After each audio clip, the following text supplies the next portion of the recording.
لہو میں بھی نہیں۔ اقبال کے بعض ناقدین نے اس خیال کا اظہار کیا ہے کہ اقبال شاہینی صفات کی تبلیغ کر کے فسطائی رجحانات کی تعلیم دیتے ہیں۔ مثلاً پروفیسر مجنو گورکھپوری کہتے ہیں، آخری دور میں اقبال کی شاعری میں ایک اور میلان پیدا ہو گیا جو حجازیت سے بھی زیادہ خطرناک ہے اور جس کو ہم عقابیت کہیں گے، اور جو ایک قسم کی فاشسٹ ہے۔ جس طرح اقبال کے تصور میں حجاز نے اپنا تسلط جما لیا تھا، اسی طرح عقاب، شاہین، شہباز اور چیتے جیسے سفاک جانوروں نے بھی ان کی فکر و بصیرت میں ایک مرکزی حیثیت حاصل کر لی تھی۔ وہ انسان میں بھی بالخصوص مرد مومن میں انہی پھاڑ کھانے والے جانوروں کی خصلت دیکھنا چاہتے تھے۔ اتفاق سے اقبال نے اپنے ایک خط میں خود ہی شاہین کی تشبیہ یا علامت کی وضاحت کر دی۔ شاہین کی رمز سے متعلق جو غلط فہمیاں پیدا ہو گئی تھیں، ان کے ازالے کے سلسلے میں یہ خط بہت ہی مفید ثابت ہوا ہے۔ اقبال کی ایسی وضاحت نے ان تمام غلط فہمیوں کا استئصال کر دیا ہے۔ ظفر صدیقی کو لکھتے ہیں، شاہین کی تشبیہ محض شاعرانہ تشبیہ نہیں ہے، اس جانور میں اسلامی فکر کے تمام اوصاف پائے جاتے ہیں۔ خوددار اور غیرت مند ہے کہ اور کے ہاتھ کا مارا ہوا شکار نہیں کھاتا، بے تعلق ہے کہ آشیاں بندی نہیں کرتا، بلند پرواز ہے، خلوت پسند ہے، تیز نگاہ ہے۔ اقبال بعض صوفیاء کی تعلیم نفی خودی سے نالاں تھے۔ وہ مسکینی، محکومی اور نومیدی کا درس دینے والوں کو گوسفند از گوسفندان قدیم کا لقب دیتے تھے۔ انہوں نے اپنے فلسفیانہ استدلال، حکیمانہ بصیرت اور شاندار اسلوب سے خودی کے لفظ سے غرور اور خود پسندی کا لبادہ اتار کر اسے احساس نفس اور عرفان ذات کے باکمال معنی پہنا دیے ہیں۔ ان کے نزدیک انسان استحکام خودی کی بنیاد پر ماحول سے نبرد آزما ہوتا اور فطرت کو اپنا مطیع بنانے کی کوشش کرتا ہے۔ جب وہ ملت کے نوجوانوں میں احساس خودی کا فقدان دیکھتا ہے تو اللہ سے دعا کرتا ہے کہ جوانوں کو میری آہ سحر دے، پھر ان شاہین بچوں کو بالوں پر دے، خدایا آرزو میری یہی ہے، میرا نور بصیرت عام کر دے۔ اگرچہ اقبال نے مغربی طرز تعلیم کی درسگاہوں سے علم اور حکمت کے موتی چنے تھے، اس کے باوجود وہ مغربی تعلیم سے سخت متنفر تھے۔ ان کے خیال میں مغربی تعلیم سے سوائے تقلید فرنگ کے نوجوان اور کچھ نہیں سیکھتے۔ یہ تعلیم انہیں بے عمل، بزدل اور غلام بناتی ہے۔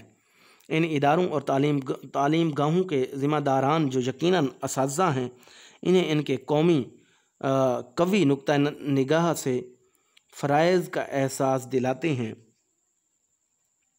شکایت ہے مجھے یا رب، خداوندان مکتب سے، سبق شاہین بچوں کو دے رہے ہیں خاک بازی کا۔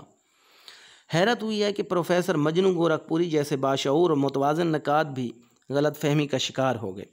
اگر وہ کسی قدر فکر و تامل سے کام لیتے تو یہ عقدہ ان پر خود بخود کھل جاتا کہ اقبال نے کبوتر کے لہو سے زیادہ شاہین کے جھپٹنے پر زور دیا ہے۔ چنانچہ وہ ایک سال خورد عقاب اپنے بچہ شاہین سے کہتا ہے، جو کبوتر پر جھپٹنے میں مزہ ہے اے پسر، وہ مزہ شاید کبوتر کے لہو میں بھی نہیں۔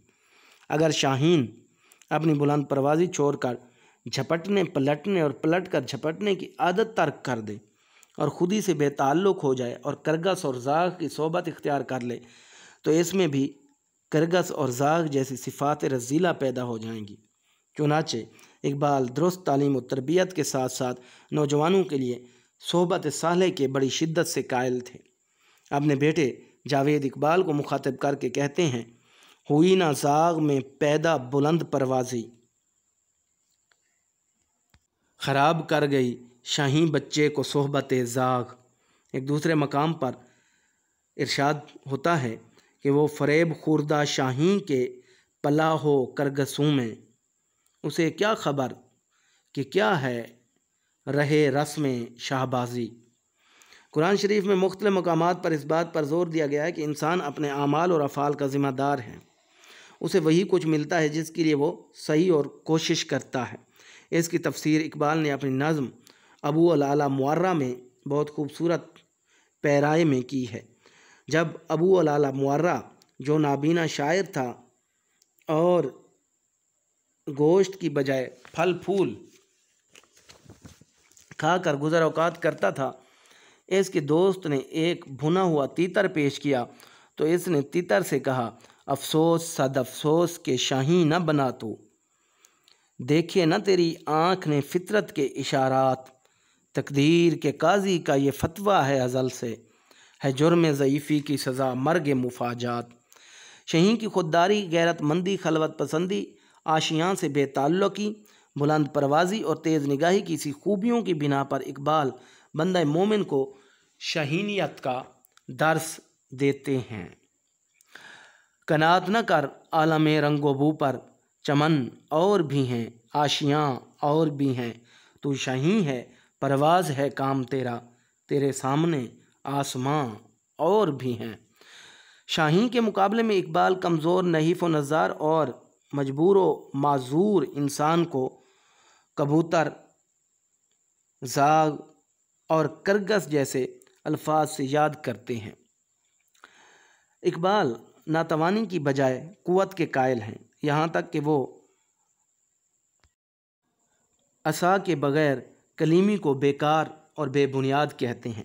جب وہ دیکھتے ہیں کہ مسلمان اسلام کے قائم کردہ مرد مومن کے معیار پر پورا اترنے سے قاصر ہیں تو وہ غیرت دلاتے ہوئے کہتے ہیں، تیرا اندیشہ افلاکی نہیں ہے، تیری پرواز لولاکی نہیں ہے، یہ معنی اصل شاہینی ہے تیری آنکھوں میں بے باکی نہیں ہے۔ بے باکی بلند ہمتی کے ساتھ ساتھ اقبال نوجوانان قوم میں غیرت، خود اعتمادی، اعلیٰ ظرفی اور سخت کوشی کے خواہاں ہیں۔ ان کا خیال ہے کہ بے روشی دانش فرنگ کی صورت میں تو جینا ممکن ہے، لیکن مذکورہ بالا خوبیوں کے بغیر جینا محال ہے۔ چیتے کا جگر چاہیے شاہین کا تجسس، جی سکتے ہیں بے روشنی دانش فرنگ۔ اقبال کے شاہین پر جتنے بھی اعتراضات ہوئے ہیں، ان کی وضاحت کرتے ہوئے پروفیسر عزیز احمد نے کہا ہے کہ شاہین بچوں سے اقبال اپنے کلام میں نوجوان مراد لیتے ہیں۔ ان کے الفاظ میں بطور سیاسی رمز کے شاہین اقبال کے کلام میں بہت کم استعمال ہوا ہے۔ جہاں کہیں استعمال ہوا ہے وہاں دعائیہ کیفیت یہ ہے کہ اگر شاہین بچوں سے اپنے نوجوان مراد لیں تو ان کی انقلابی صلاحیتوں کی نشو و نما کی تمنا ہے، اور اگر اپنی کمزوری کا اظہار مقصود ہو تو اپنے ہم وطنوں یا ایشیاؤں یا مزدوروں کو کبوتر کنجشک قرار دیا گیا ہے، اور ان میں شاہینی خصائص بیدار ہونے کی آرزو کی گئی ہے۔ اس کے ساتھ ہی اقبال کا تصور شاہین کا اختتام ہوتا ہے۔ اگر یہ ویڈیو اچھی لگی ہے اور آپ کو موضوع سمجھ آیا ہے اور پسند آیا ہے تو چینل کو ضرور سبسکرائب کریں۔ اپنا بہت سا خیال رکھیں۔ ملتے ہیں ایک نئی ویڈیو کے ساتھ۔ اللہ حافظ۔